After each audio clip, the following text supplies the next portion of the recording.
Soulmate symbol. A ketamine, MDMA, mushrooms, ephedra, and nitrous oxide trip report. Posted by Particles16 to Irwid.org, May 21st, 2007.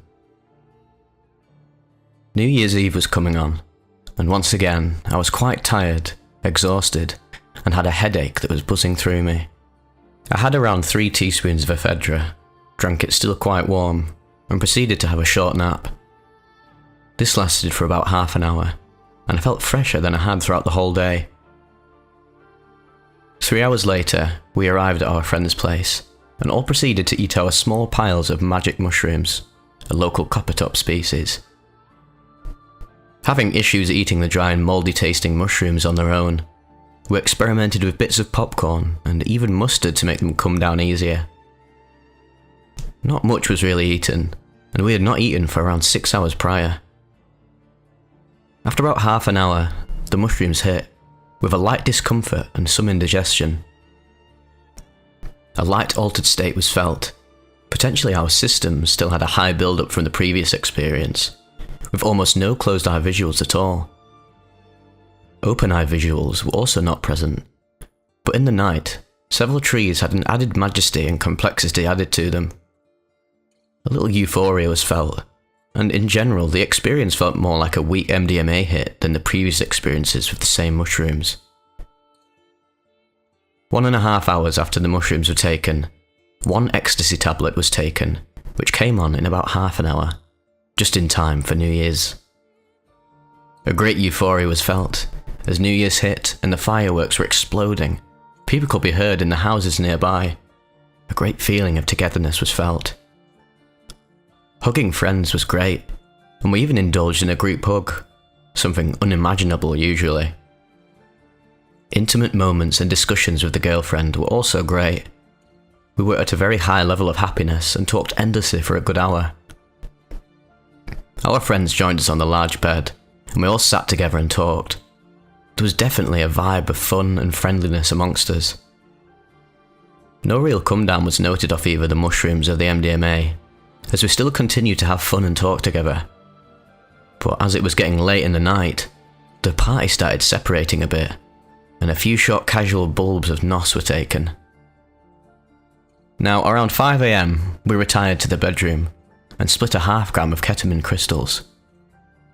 These were crushed into a fine powder, and 4 lines were produced, which were inhaled into each nostril. Unlike previous times, no nose burn was noted, and very little residue entered the back of the throat. I had enough time to walk the 15 steps from the kitchen to the bedroom, and lie down before the K hit. The room changed hues very quickly, and its size and dimensions quickly changed.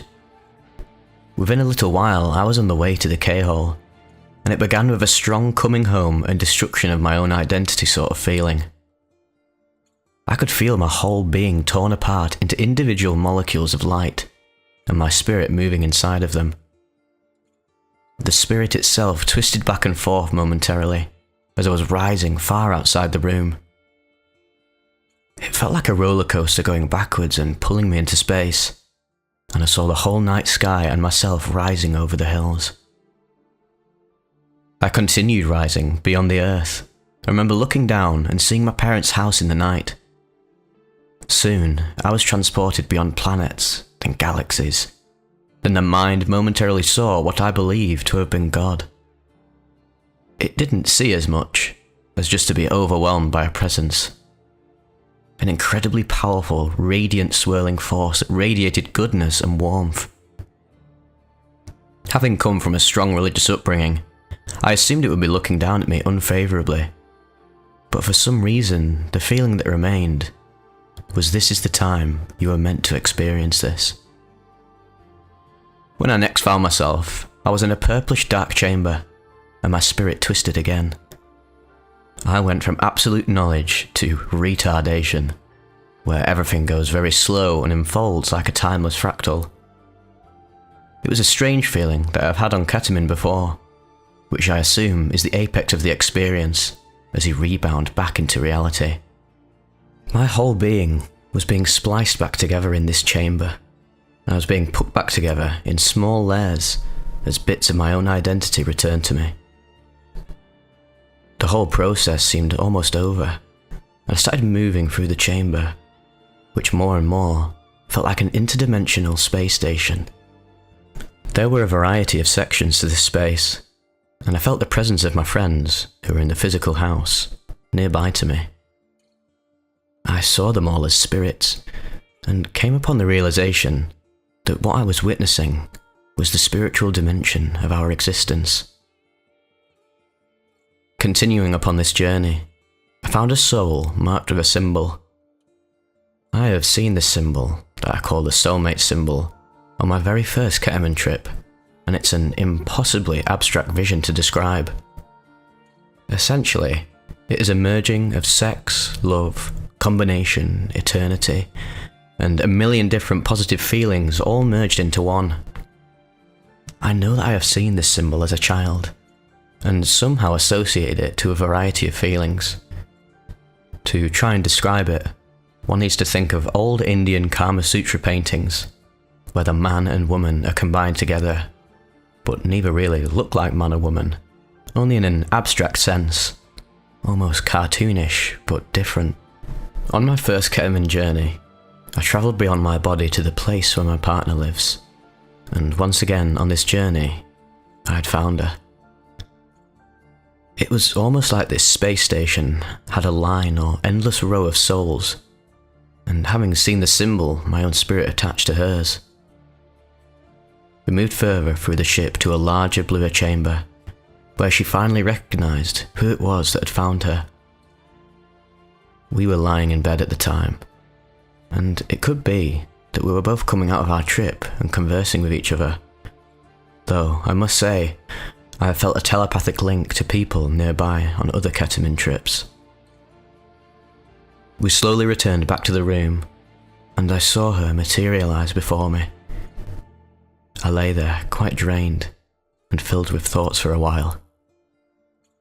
The dose, or purity, or application of the ketamine must have been considerably more powerful this time, as I felt it last a lot longer, and have a stronger buzzing, reverbing effect on my body, as I went to see my friend who had spent most of his trip in the backyard. Me and my buddy talked briefly about current world events, and I then slept deeply upon my return to the bedroom. Hey guys, hope you enjoyed that trip report. Just wanted to say thank you so very much for 100,000 subscribers. I put out a community post, of course, but I'd just like to thank you personally with my own vocal cords. Yeah, honestly a very surreal experience for me. I don't think it's actually quite hit me fully. The dopamine release of seeing it get to 100k was absolutely unreal. It was a great example of a natural high. I've also just received my official verification check, which is awesome, and hopefully receive my silver play button in the next week or two. Yep, you guys are absolutely unreal. This community is just beautiful. I cannot get enough of it. Interacting with you all on the daily, seeing you all interact with each other in the comments and on the Discord is honestly quite a profound, heartwarming feeling to witness this materialise over the past few years. I'm very happy with myself that I decided to return to YouTube. Obviously this is going to sound like a broken record for anyone who knows the Vivec lore in and out, but I had my first taste of success, quote unquote, with YouTube when I did Attack on Titan Abridged back in 2013, which lasted for a few years. And then after that, there's actually a video on my channel called The End of Chapter 1. It was just called The End when it came out. And obviously I thought, I was like, oh, I'm done with YouTube now. I just had my most successful series and I'll never be able to recoup that level of viewership ever again. And now, here we are. I'd just like to say a massive thanks to Tales from the Trip, Blurry, and Someone That's No One, the original Donnies of the Trip Report scene. I would have never got into this without being inspired by their work. They're all three amazing guys. I'd consider them my mates.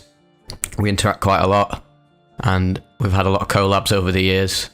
And yeah, they're honestly my main influences, because how I got into this whole shebang was in 2020, when it was in lockdown. I decided that, I was struggling to get to sleep, and I stumbled upon trip reports. Obviously I'd always heard of trip reports, but I never thought to actually treat them like an audiobook. And the amount of times I was lulled to sleep by all of these guys' videos, I'd literally watched all of their videos, and they really kept me sane throughout lockdown.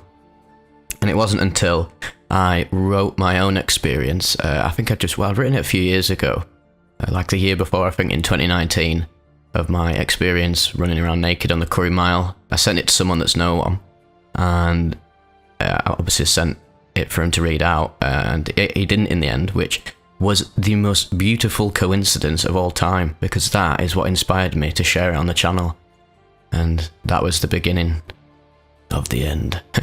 So yeah, that's what led me to doing this, and couldn't have done it without every single one of your support.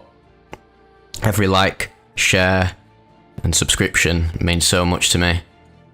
You guys are just wonderfully weird people.